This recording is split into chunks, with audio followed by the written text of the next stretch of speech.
Okay, so we have recording in progress for the ladies' Parsha Shiur, the weekly Parsha Shiur, coming to the end of Parshas of the book of Shmos, with Parshas Pikudei, which was mentioned last week, that these two last Parshas in Shmos are almost always together. Occasionally they are separate. Usually in a leap year, even though we're not in a leap year, so it's quite special to be able to discuss this parsha on its own merits, as opposed to just a subsidiary of the last parsha, Parsha's Vayakhel. And the first thing one notices, really, with these last two parshas, we are again apparently repeating what has been said in the Torah about the. We in a sense is sort of there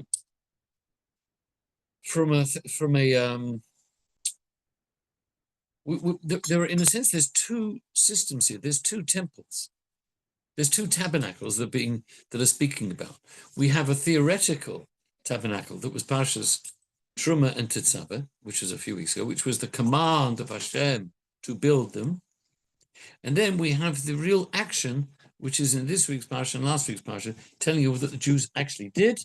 They brought this in, they brought it about, and they made this, they made that. And it really is quite repetitive in a way. Right. And all right. one of the reasons we mentioned last week that the repetition is probably one of the reasons we said was why, if you remember, we said last week. Anybody remember? Because of the preciousness of it. Mm-hmm. Yes? Something that is so precious, Hashem likes it to be, it does repeat it about. So even though it says that they brought everything, so we've commanded to build everything, then they brought everything, all the materials, and they built all the kalim, and then it's actually, if you notice in this week's parsha, there's a third repetition, that they brought everything. They brought everything to Moshe, and it repeats everything again. All the vessels, all the garments, all the beans, the curtains, everything. So in a way, you could see there's this three times. The command to build from Hashem, then Moshe giving over that to the people and them building it, and then them having built it and bringing it. So it's like, there's a lot of, you can see how precious the Mishkan is. Why is the Mishkan so precious? Because the Mishkan represents a new beginning for the Jewish people. Why is it a new beginning? Because it represents the fact that Hashem forgave the Jewish people for the golden calf, the sin of the golden calf. We were given another chance. I mean, Hashem gives us so many chances. He knows, unfortunately, he knows we botch up. We do. He knows we're frail, we're human. And sometimes he even allows us to botch up, and he sometimes even facilitates it. He allows for example, the whole thing with the golden calf, if you remember that the Satan, the accusing angel, was given a kind of a permission to confuse everybody, to make them think that Moshe had died, and they saw a vision of Moshe in a coffin. Well, where did that come from? This was actually somehow kind of Hashem allowed it to happen. It was a test. Unfortunately, we failed the test. Yes? But here, after we did tshuva, and we decided to invest in the Mishkan, in the tabernacle, that was proof that Hashem forgave the Jewish people, and that's why it's called the Mishkan HaEdus, the Mishkan, the tabernacle of the Edus, of the testimony, of the very first line. No, it's witness. A witness, sorry. Yes, witness.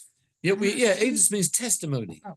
No, you see, an aid is a witness. A witness, right? Right? Yeah. So Edus is the noun, the testimony. No. Right. Okay. And what is a testimony? A testimony is what somebody testifies. Now, testifies means that people weren't necessarily sure about it beforehand, but then you got two witnesses come along and say, they're on oath. They saw this. Oh, in that case, we take it as fact, right?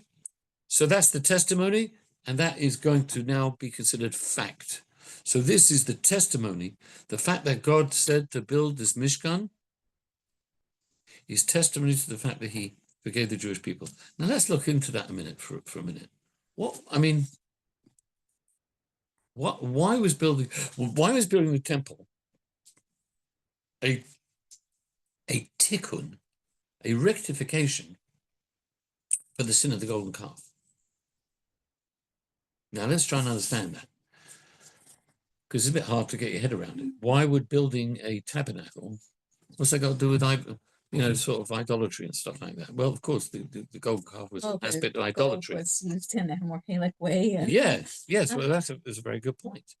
You see, let's understand what idolatry is for a minute. Now, idolatry is not just people bowing down to images, which is obviously what you have in mind. Bow down to idols. What is something deeper here? What does it mean? People who worship idols. What were they worshiping? The truth is, people it's not nothingness. In reality, it's nothing. In Darwin, we say we bow down to nothingness. So I'm using. Yeah, you're saying what they're called. Yeah. Emptiness, vanity. Something. Yes, but what are you actually believing? It's putting your belief and your trust and your faith in something that you believe that if you you believe that there's a certain force or a certain thing in nature that has a certain independent power, independent of Hashem, of one all-encompassing, all-powerful God that controls the entire natural processes within the universe. Okay. And being Hashem is completely in charge of all of that. I'll just see if I can put this on.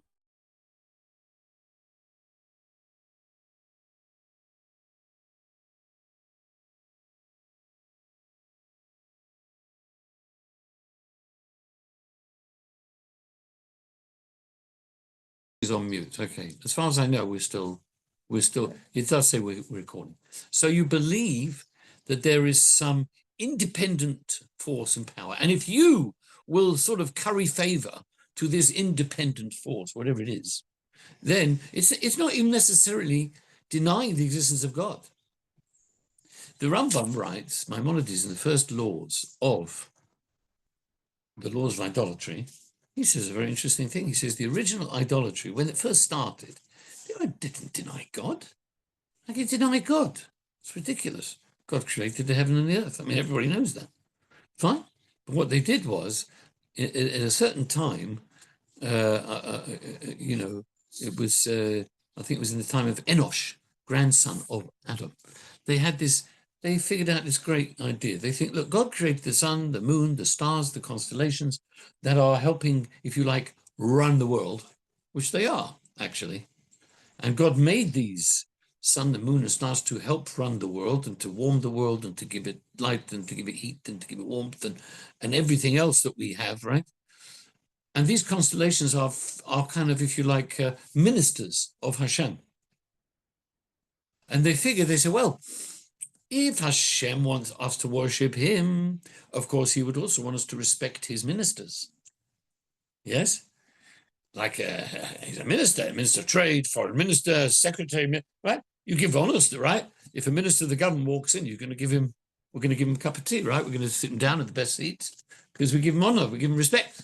So they thought, Hashem wants us to also give honor and respect to these forces. But Hashem never said that. Hashem never said that because, you don't give, like we've said on various occasions, if you have a wood chopper chops down a tree, you don't give honor to the axe.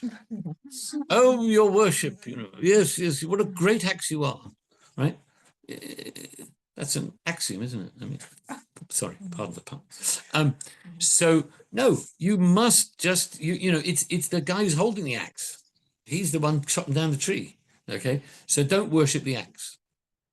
Same thing. Hashem is in charge of the universe. He gives everything. He gives all the power to everything. Don't worship anything else. So when you figure there's some kind of independence of something, an independent power, that's a problem. That's the base of idolatry. And some people, all of us on a more sort of refined level, we look at the physical material world and we think that's kind of independent from Hashem. And sometimes we take that and we think, okay, let's invest that in something that we could look up to. So that's what the Jews did. They gave their money, the gold, the silver, they gave it to what originally, as we mentioned, started out as an intermediary, just to guide them, to help them so they shouldn't feel abandoned and lost in the desert. Eventually it became to think, oh, well, actually this has some kind of a power. So they invested in that. They gave their money, they gave the geld, they gave the gold.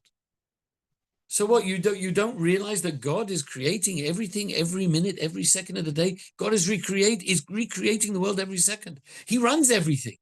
Everything is in his hands every second of the day. Well, if you realize that, then why would you worship anything else? You wouldn't. So therefore, when they took the money that they would have donated, and they did donate to the idol, and they donated it to the building of the Mishkan, it's like Hashem said, now you've got it. You've got it. You are donating all your material stuff to the creation of a focus where Hashem is going to dwell. And then, then Hashem says, okay, now you've fixed your problem, and now I forgive you, and now we can move on. I will dwell in the Mishkan, and we'll all live happily ever after. Basically, that's why it's called Mishkan Ha'edus. It's a testimony that the Jews had finally done tshuva, they rectified, they did, they got it. They finally got it. We have challenges even in our way, even as a monotheistic people on the way to becoming monotheists. We've had our challenges. I mean, remember, the golden calf was only worshipped by a few thousand people out of 600,000. Yes? So it wasn't exactly a mass. Yeah, but it wasn't fake news. Do you know what I mean? Those were the people who were punished. The 3,000 were the ones that were executed. Yeah. Now there were more that died in the plague. Yes, there was a plague. Okay, and then there were those who died by drinking the water. The total numbers are not exactly clear. Exactly how many? There were 3,000 executed. What was this drinking the water? With the gold. What was the drinking the water? Yeah. Did I miss it? Was I late? No, that wasn't today. You weren't late. We started with you, but I'm going back to what happened with the golden calf. In the golden calf, I mean, we did discuss this a few weeks ago. I'm not sure you were there. There were three deaths. There were three deaths. One was the execution, like literally with the sword. They really executed. Yeah, executed people where there were witnesses and warning. Witnesses and warning. You got two witnesses. Don't do that. If you do that, if you worship the idol. This all must happen very quickly. Well, it was in one day. It was the day after the 17th. Well, I mean, yes, it was the day he came down. The day he came down. Yes, it did happen quickly, but it needed quick action, executive action. It was an executive order that people who I'm explaining. There are two witnesses who saw, and they warned the person, do not do it or you're deserving of the death penalty. And they said, yes, we don't know, we don't care, we don't mind, we're going to worship it, and we know that that's going to be the fate. Now, so those people, there were about 3,000 of them. They were executed by the sword, right? Because there was no ifs, ands, or buts. Yes? They worshipped idols. Finished. You can't just give them a ticket. Do you know what I mean? You can't give them a fixed penalty. Sword in their hand. The tribe of Levi. Yes, Moshe's tribe. As we said, all the tribe of it's in black and white, yeah, in Parsha's Kisisa 3 weeks ago. Is this something that was done at night time also? Execution. I don't know. I don't feel No, like because usually no, not usually. Execution is not usually done. No. It's not usually done at night time. Yeah, not usually done at night time. But then you had the plague. Now, plague were those where there were witnesses, but there was no warning. And technically, a warning, as I just said before, if you don't warn somebody that they're deserving of the death penalty, if they do a crime, then you can't technically, the Beth in the court cannot execute them. even though they saw the guy. If you see somebody kill somebody, but there was no warning, right? So here, then Hashem sent a plague that those people who worshipped the golden calf, they died as well. Now there was a third one. There was only a suspicion. It wasn't quite clear. Some said yes, some said no. That this one worshipped, they didn't worship. They weren't sure. So what Moshe did, he ground up the golden calf. Oh, this is. He ground up the golden calf, and he ground he ground up the golden calf. Wash my hands in the kitchen. Yeah, Yes, sure. of course. He ground up the calf, mixed it in the water, and they drank. Oh, They had to drink. Now, and it was like a test. It was a test. Now, those who had worshipped the golden calf, they died. Wow. Those who didn't. It's really Okay. in my day. It was really what? this is ruining her Horrible. day. Ruining her day. We should have just given him a smack hand and said, don't do it again. And go and stand in the corner. Go and stand in the corner. It's a lot.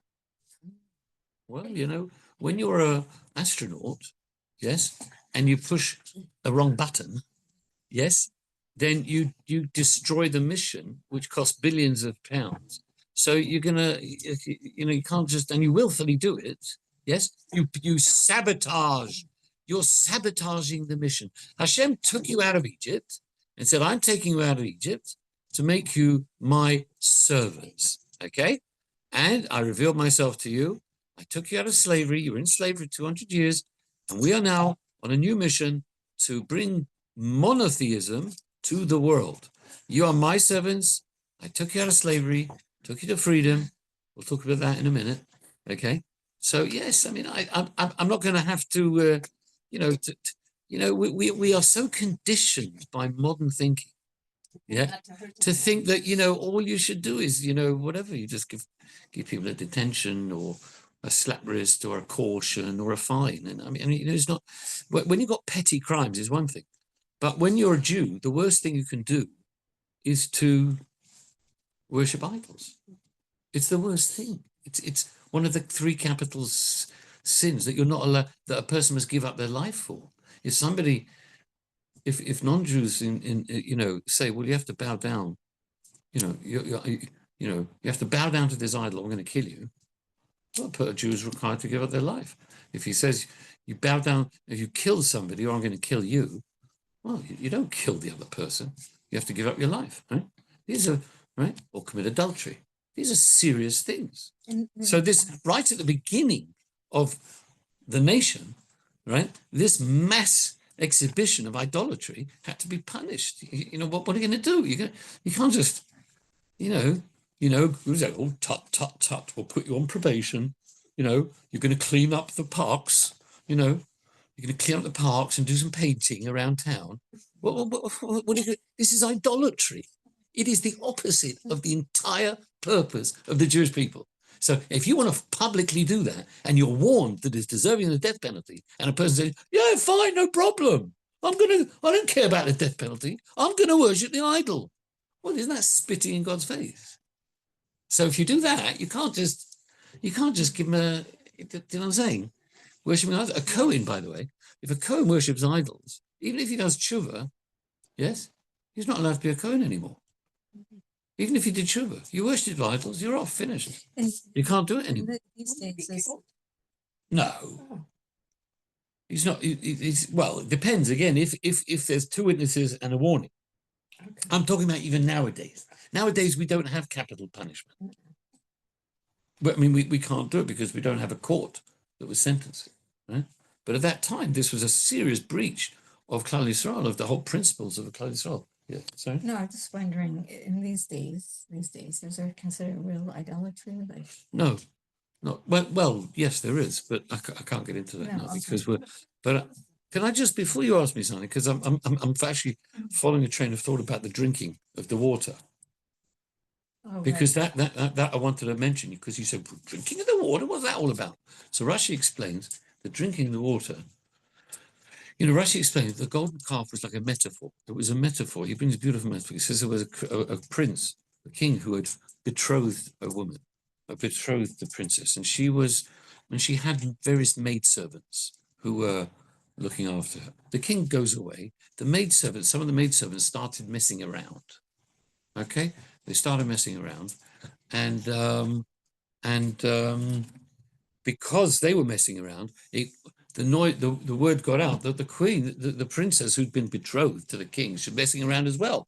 So he was furious. He came back, he looked into it, did research, found that it wasn't really the princess, it was the servants, the serf girls, the slave girls, and therefore the chap who had torn up the document to protect the princess, the king says, right, you make a new document, right? And that was, so Rashi says that was, Moshe is the guy who tore up the document, the marriage document, to protect the princess. The princess is the Jewish people, right? The Hashem is the king, and the maidservants are the Erev Rav, the mixed multitude who came out. You know, the ones that Moshe converted. Okay? Now, why am I saying this? Because in the halachas we'll be doing later on about the woman who's suspected of possibly adultery, right? She was alone with a certain man. We're alone with a certain man. Her husband said, don't be alone with this man. I can see I don't like something going on there. And she said, well, she's alone with him. So she ignores him. So then we don't know what's happened. Has she committed adultery or not, or what? Yes? What is the law? There's a certain, you drink the water. Remember the water? With the dust, the earth, a little bit of the earth, and the ink from the parchment, right? You had an earth, you rubbed out the ink. That's right. So if she was guilty, then God forbid, she would die there on the spot, right? If not, it was a very rare thing, by the way. Very hardly happened. But if it did happen, some say it didn't happen, but if it did happen, it was very rare. And if she was innocent, then everything was hunky-dory, and she was healthy, and had children were healthy, everything, right? Okay. But so my final point here is with regard to this, that here, the people who did not, we weren't sure if they sinned or not. That's why Moshe made them drink. Rashi says that was like the sota, like a woman you're not sure. So therefore they were given this water to drink. It had part of the golden calf in it. Well, if they were, it was the gold. He ground it down. Gold. Not good for you. Sorry? Yeah, it's not good for you to worship idols. It's not good for the world to worship idols. Okay, so therefore that's all I wanted to say. So this is what Rashi compares the drinking of that water. We say, okay, well, why were they drinking that? Right. So those that passed away. Interesting enough, the Erev Rav, none of the Erev Rav, the mixed man, they didn't drink that water. Why? No. Well, so is that reason not to give it to them? No, it's not a reason not to give it to them. We knew the whole point, what would happen. But how did they get away with it? Because the Erev Rav, the mixed multitude, they represent the slave, the servant women of the princess. They're not married to the king. So if you're not married to the king, well then this whole thing doesn't. It's only when somebody's married. It's the idea of the sota, the woman who drinks the water, is only a married woman. It's not a woman who's got no relationship with the husband. So here there was not the only concern was the king's, that his princess, who he was married to, she might have done something. That was the question. But the maidservants, well, they're not married. So the Erev Rav, what final point? The Erev Rav, the Erev Rav are not married to Hashem. They were just extras. Well, they were still called the Erev Rav, you know. Okay. Well, they were still whatever. All right, we'll speak. I'll explain it afterwards. I want to try and move on because that was breaking the luchos. That was the idea of Moshe breaking the luchos when he came down the mountain and saw them dancing around the golden calf. Oh, you don't understand what I just said? No. Breaking the luchos was like tearing the ksuba. The luchos represented the marriage document of the Jewish people. All right. So Moshe came down the mountain. he saw the Jews dancing around an idol, and he broke the luchos because it says don't worship idols. In the luchos, it says don't worship idols, and they're worshiping idols. So he broke the luchos. So in the metaphor, it's like he's tearing up the ksuba. The ksuba, you understand? You understand? Exactly. Yes, he's saying he's tearing up the marriage document. He's saying you're not really married to her. Well, he is, because he's saying if you're not really married, then what are you complaining about? You know what I'm saying? She's not married to you, so you can't accuse her of infidelity if she's not married to you.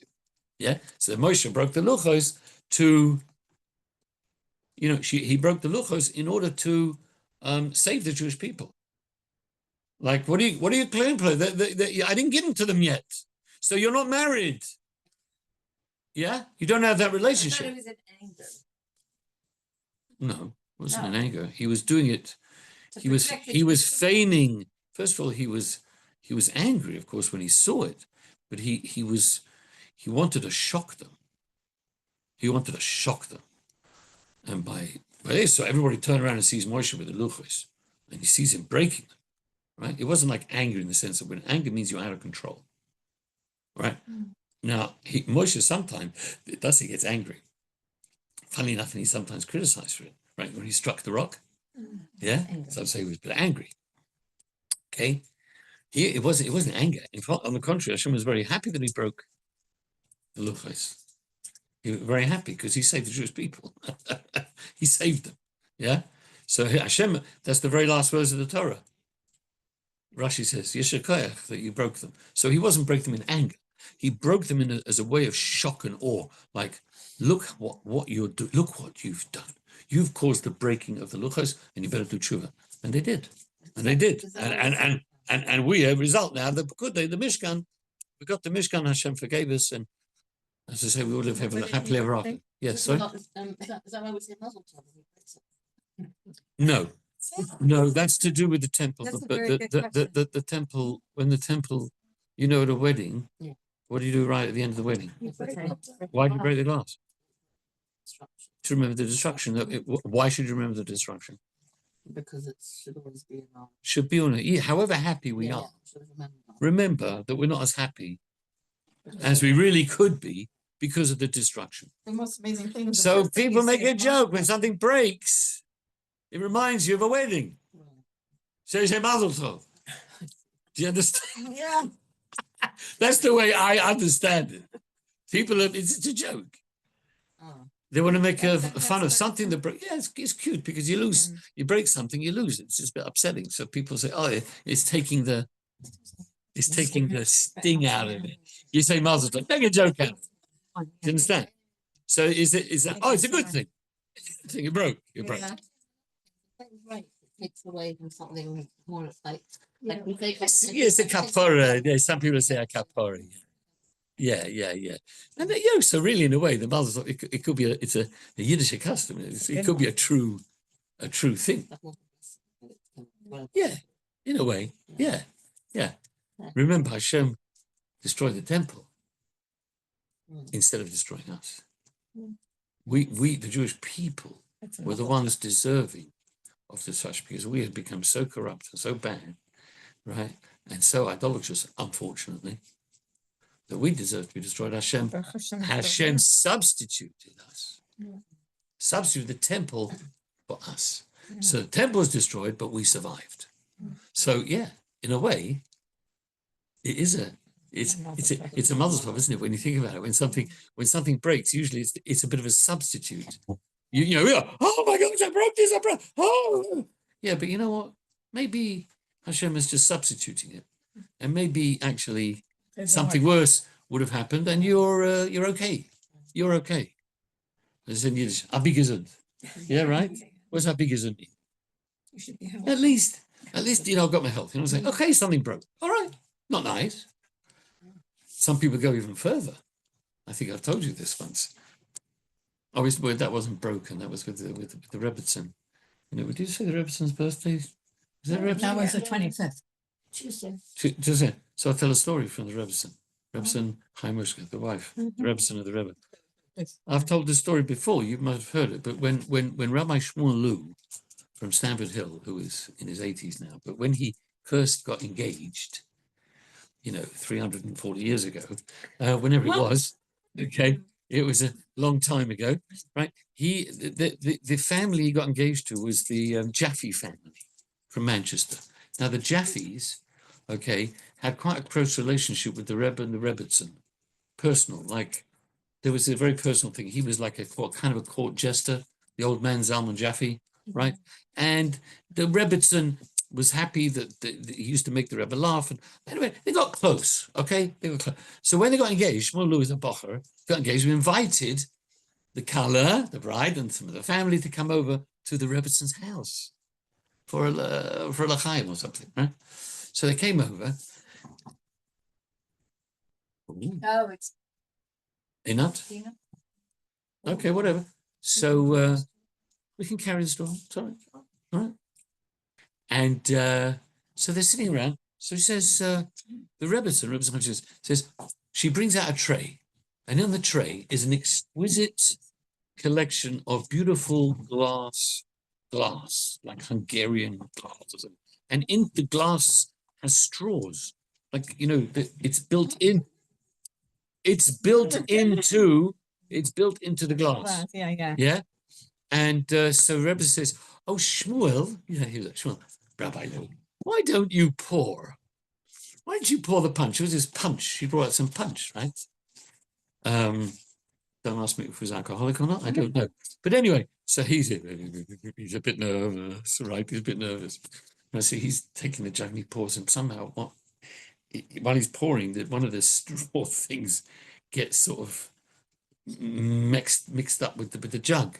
Okay, and it spills. It falls and it spills, and it's like all over white tablecloth and everything, and he is like beside himself, like, and he sees it happening. But he said that the story is that within 0.2 of a second, the Rebbitzin shrieked out, "Simon Bracha! A wonderful Simon Bracha!" Yes. Like this. So it took the whole sting out of the whole thing, and everybody was like, if the Rebbe is saying Simon Bracha, it's a wonderful bracha. Yeah.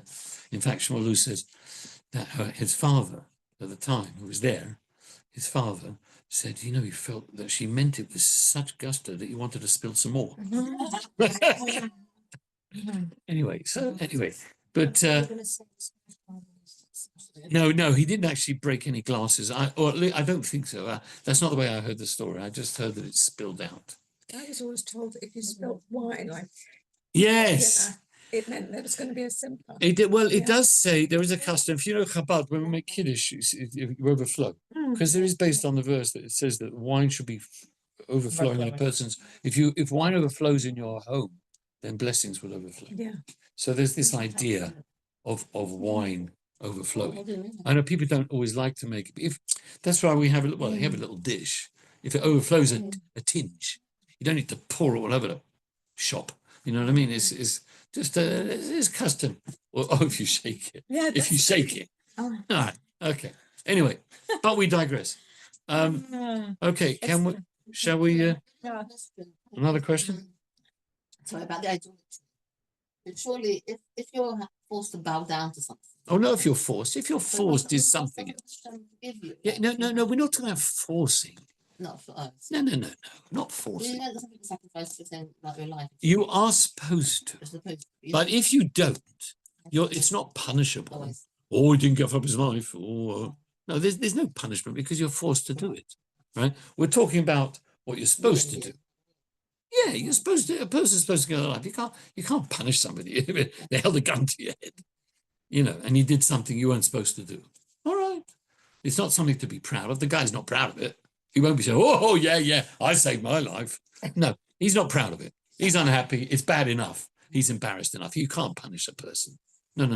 But unfortunately, nobody was forced to worship idols over there. Yes. Nobody was forced to. Nobody held a gun to the head. At least we don't think so. Doesn't sound like it. How many years was it between the time they left Egypt and the time they did the Golden Path? That year. Not 1 year. What do you mean? How many years? It was a few weeks. A couple of months. 17th of Tammuz. That was the time. Well, we got Nisan. They came out in Nisan. Yes, we got Iyar, Sivan, Tammuz. It was 3 months later. No, 16 idols it was were 40 days after the giving of the Torah. blamed 40 them. days after the giving of the Torah. We're saying can't blame them. What They does spent that their whole life in idols in Egypt, and that's what they were used to. That's their I guess that's what they kind of. They should have seen America.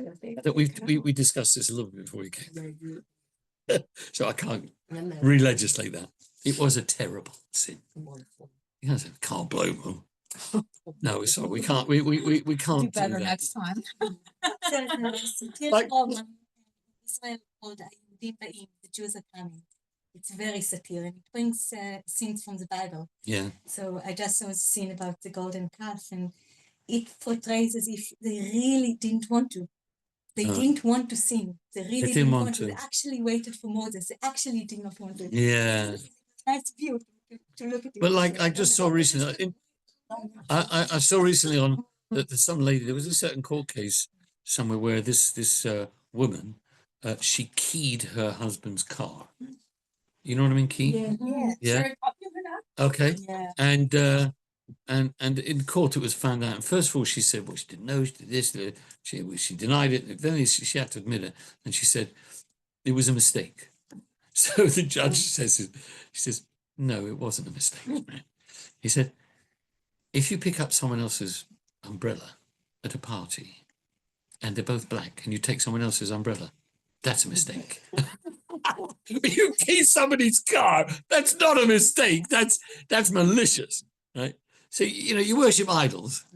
Okay, it's like Mistake. oops, sorry, made a bit of a mistake. No, not really. Not really. We don't go for that. You know, you know what I'm saying. We just can't. So anyway, okay. No excuses. Not really for worshiping idols. No, sorry.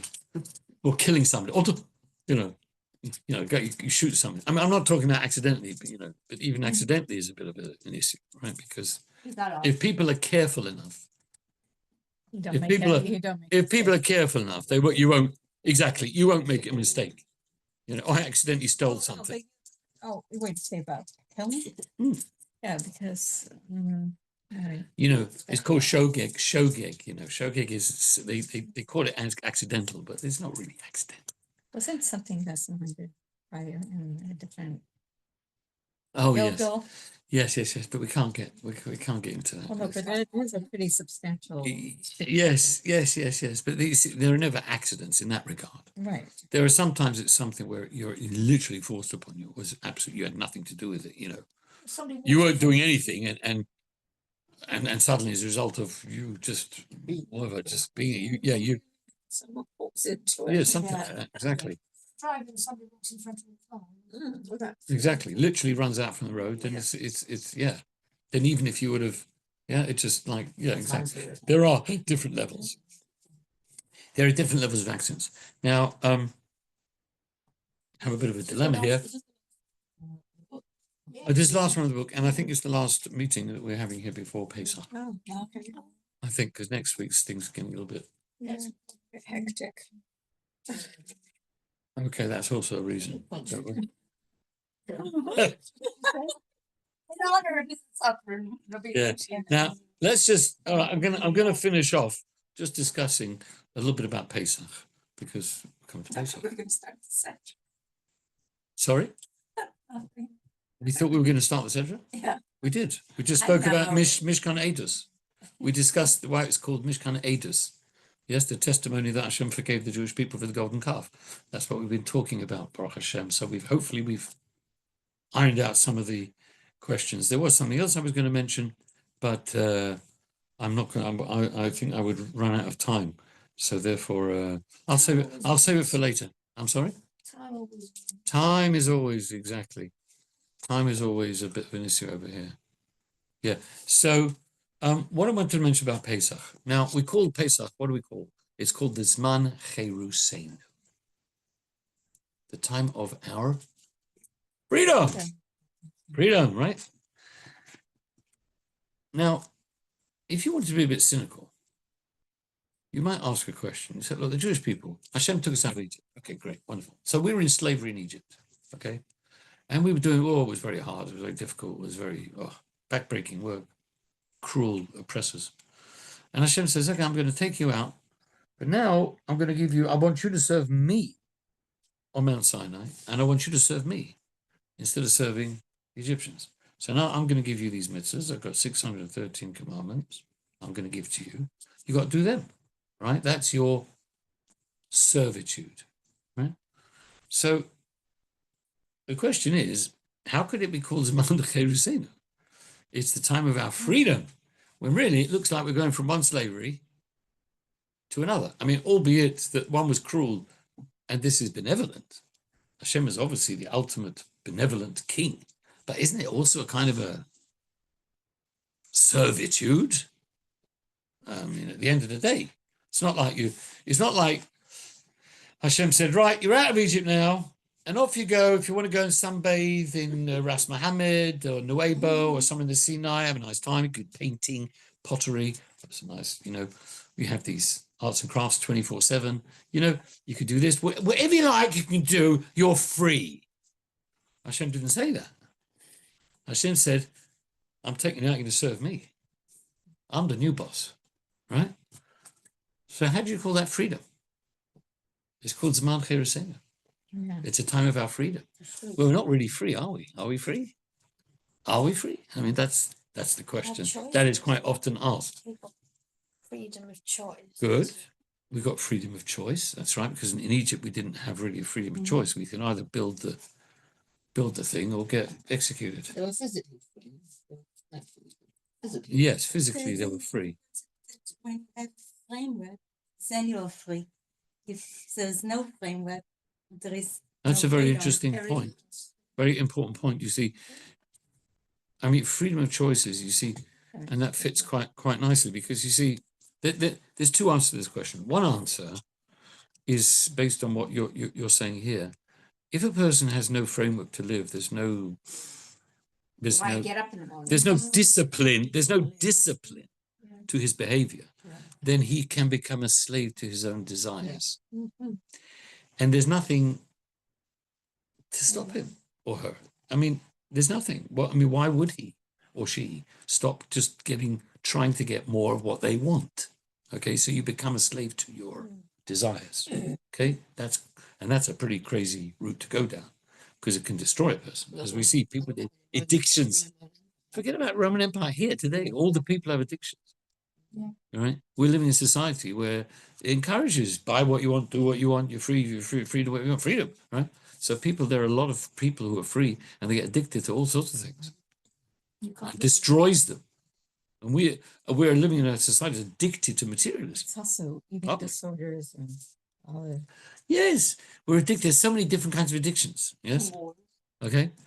And so therefore the Torah comes and says, no, you can't do this, you can't do that. We put a framework around your existence, which gives you a discipline, and that makes you free from your own evil inclinations. So that's one way of putting it. Another way, you see, freedom is an interesting thing. If you take a stomach, okay, an ordinary stomach, and you say a stomach is free to do whatever it wants. Well, okay, we'd like the stomach to think about whether it's a good idea to move to a different country. Does that make any sense, that question? No. Doesn't make any sense, right? If you put gravel in your stomach, if you eat gravel, is that a good idea? No, because to be a stomach is to do what a stomach is supposed to do, to digest stuff. You digest food and normal food, right? That's what it does. A brain thinks, right? You don't put food in your brain. You don't try and feed your brain. That would be, somebody would need to go to a hospital if he's trying to feed his brain. Yes. So freedom in a way is being what you are made to do. You're free to do what you are made to do. So I'll give you an example. Like plant. Let's go through the whole life system. You've got plants. Now plants, what do? Grow. Exactly. They grow roots, they grow leaves, they grow fruits. How do they grow?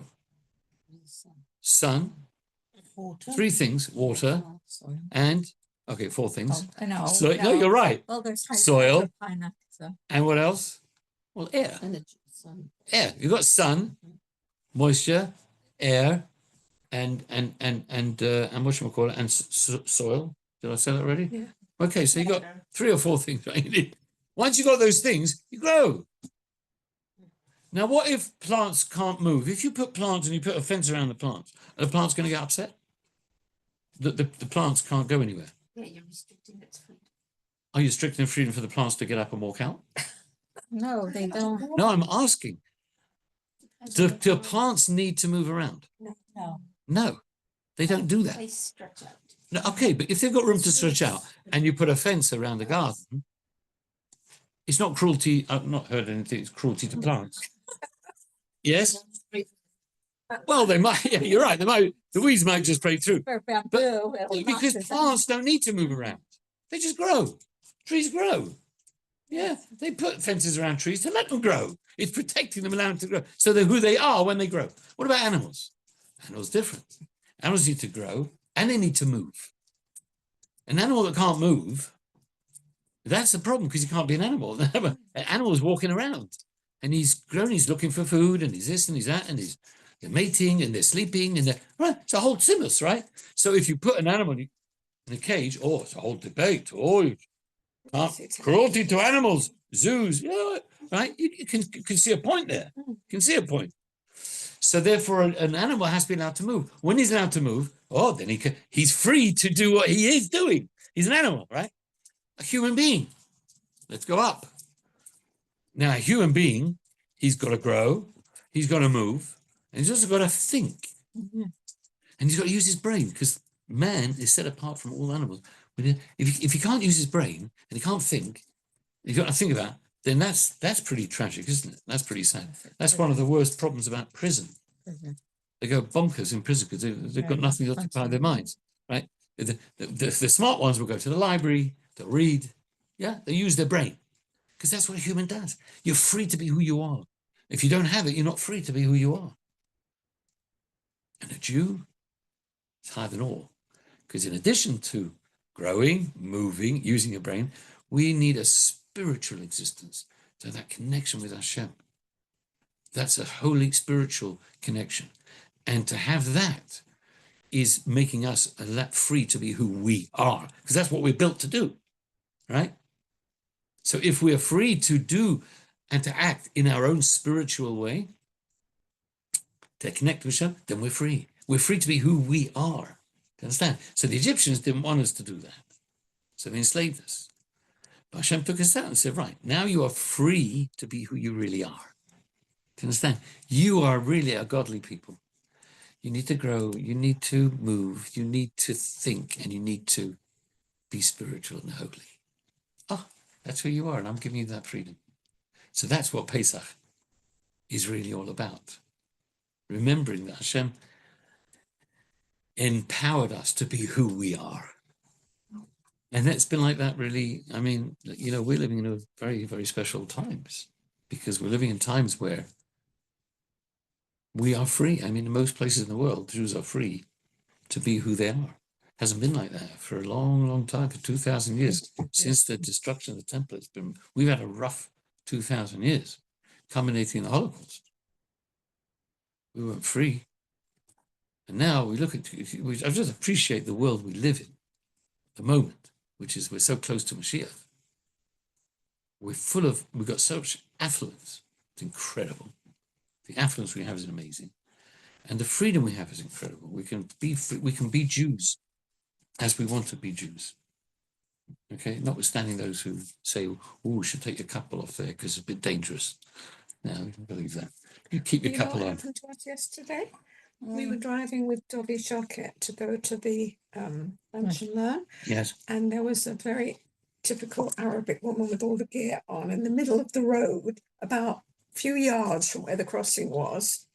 She didn't bother going to the crossing. No, I bother crossing. No, so she's standing in the middle of the road. She's trying to cross. So Dobby sort of Swerved around braked for a little bit, and she didn't go. So he went, and she called out, "Jew!"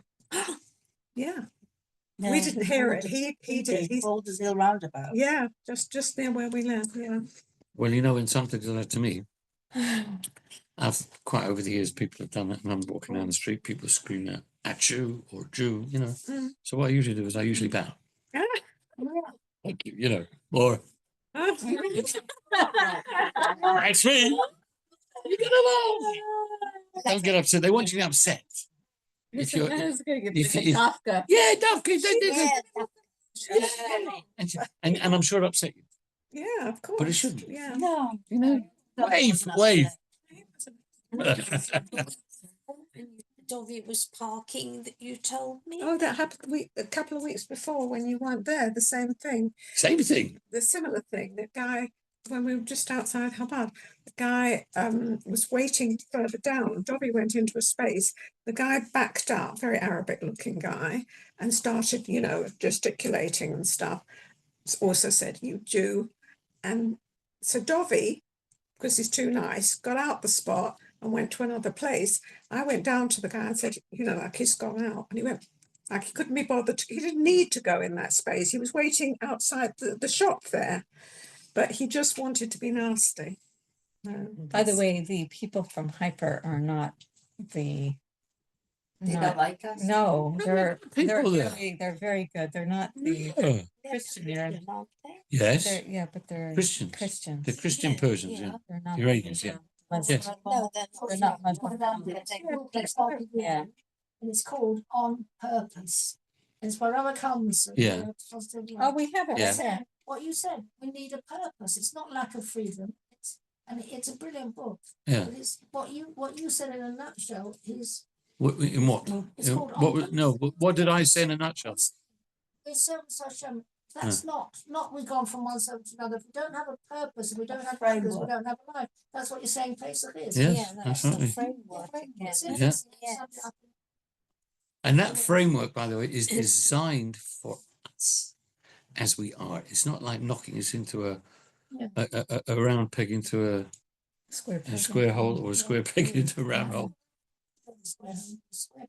Yeah, well, you understand what I mean. You get what I mean. It's not like an artificial thing. This is who we are. So, you know, that is our true freedom. So on that word, I will wish everyone here a very healthy, happy and kosher Pesach. And please God, we will be giving out Shmur Matzah at some point where we would like to obviously. Duffy does the you can turn that on. Duffy's doing the Seder at the golf course area. Sorry? Duffy Shoka, he'll be doing this